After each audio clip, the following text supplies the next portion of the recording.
บ่มี นี่เพิ่นเว้าสนใจเลยเพิ่นนี่เด้อนี่เด้อ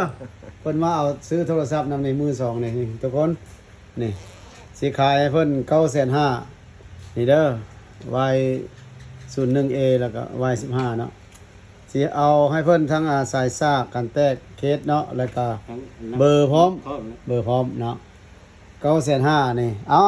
ให้เจ้าถามนึงจะถามได้ว่ากันนี่คือว่าสนใจถ้าจับก่อน บอกว่า จับก่อน จะได้ถามได้ จะถามกินนี่นะถามเว้าคือกินนี่นะ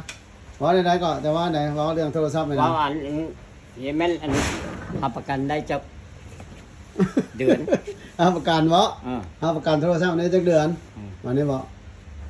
อันนี้ไม่เขาว่าเจ้าเฮ็ดบ่ได้จังให้รับประกันจักเดือน เราอยากรู้จักนะเราของค่อยบ่ได้เคยชู้ เราอยากรู้ แล้วอยากให้คอยรับประกันบ่ในใจเจ้าว่า แต่แล้ว ฮะ ลังเทื่อไปเอาเมื่อแล้วพอมันพัดมันทับพอคนบ่เป็นลิ้นอยู่แล้วเนาะแล้วลังเทื่อจังเลยพัดเอ้าอันนั้นเพอันนี้เพเลยมันบ่รู้จักเพเอง แบบนั้นบ่ นั่นล่ะ เอานี่เด้อ อืม เอานี่ แล้วจังนั้นเพิ่นว่าแปลงได้อันเสียเงินได้นะแล้วนี่มากับบ่ทนเงินแล้ว อันนะของเฮาบ่ฮู้จักนะจะถามในนั้นนะ นี่เด้อสิอธิบายให้เด้อ เอา โทรศัพท์นี่แหละโทรศัพท์นี่แหละมือ2ถ้าว่าเจ้าลิ้นธรรมดานะมันบ่เพหนึ่งมาแล้วก็รับประกันแหละอยู่บ่อยู่คือจะว่าแหละมันตายเองแล้วรับประกันให้7มื้อจอแตกบ่รับเด้อมีห้อยลาวห้อยหยังอะไรค่อยบ่รับจอแตกเด้ออยู่บ่อยู่แล้วตายเองคือจะว่ารับประกันให้7มื้อคันเจ้าโทรหาผู้สาวบ่ติดโทรหาเมียบ่ติดเดี๋ยวบ่ได้รับประกันได้เด้อแล้วโอ้เป็นหยังคือว่าโทรบ่ติดน่ะมาส่งคืนน่ะนะ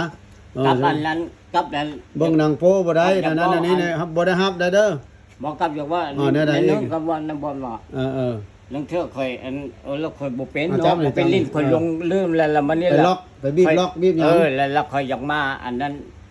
ให้เบิ่งนั่นแล้วก็บ่เสียเงินเสียคำดูว่า ซอยเรือเดียวเนาะได้ แบบนั้นนะ สมมุติเจ้าลิ้นบ่เป็นเราจะบีบเราจะมันล็อกไปเรื่อยๆไป แล้วอยาก เรื่อ ให้ ย สอนให้เลยนะบอกงานแน่นี่นะ ได้ บ่เสียเงินหรือว่า บ่ได้เสียแต่เป๊ปซี่เอา แต่ว่าจะถามนั้นแล้วโยนหลายเทื่อแบบเป็นชิ้นหลักนึงมันก็บัตรบ่มีเงินนี่ใช่เนาะไปติดหนี้ไป เจ้าลิ้นไปเรื่อยๆแล้วบ่ฮู้ทางกลับแล้วเจ้ากลับมาหาค่อยอีกแล้วยันเสียเงิน แล้วถามเบิ่ง แล้วรับประกันให้บ่เนาะ แล้วชีเบิ่งให้บ่นะชีบอกให้บ่ ได้คนกันเองมีปัญหาหยังก็ปรึกษาหารือกันได้ตอนนั้นน่ะ ค่อยคือเดียวกับข่อยอันละชื่ออยู่ถ้าแค่ละอยู่รักษาชื่อมาแล้วเราค่อยเบิ่งนักเช็คพัดเห็นแต่ขาเม็ดคืนบ่มือข่อยคนล้นเลยตื่นมาข่อยก็เอาไปให้ลูกสาวข่อยชูใจซะว่าแท้จริงมันบ่ได้เพดอกแต่ว่าคนบ่เป็น บนนังเซ็กก็เห็นตาขา เห็นแต่ขาแบบบิบไปเต็มตายทีแล้ว โอ้ แล้วไปติงไปใส่เลยเมื่อยขดเมื่อเขียนวนมือล้นเลย จบคลิปก่อน